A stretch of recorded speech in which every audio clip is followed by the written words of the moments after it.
When we try to look at how do we improve the mental health outcomes for emergency workers, we've seen a key way of doing that is providing better support to the healthcare providers. It's generally a very short period of time that a GP has with an emergency worker to make a decision about what the pathway to care is.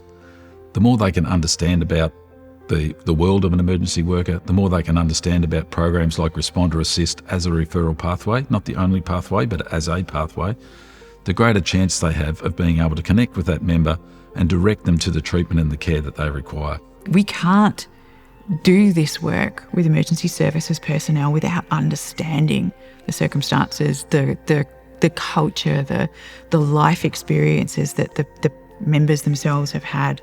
Otherwise, it's all theoretical, and you're standing at a distance from what the person's real lived experience has been. And they feel that. They know that. They know that you don't necessarily get it. I've experienced that. I've had moments when I've thought, look, there's no point talking to this person because they don't understand what I do.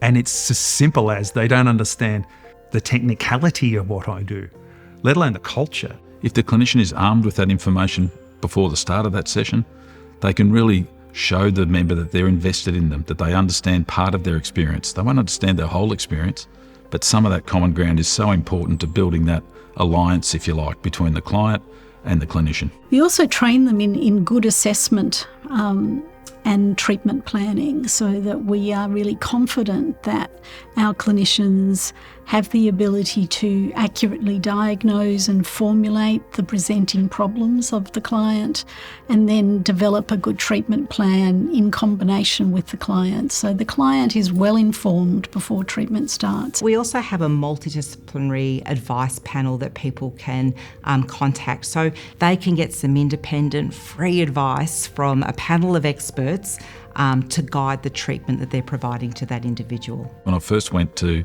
speak to a GP who I'd been seeing for an extended period of time, I'd known him for years, I was really reluctant to disclose anything other than to say I think I need a referral to a psychologist.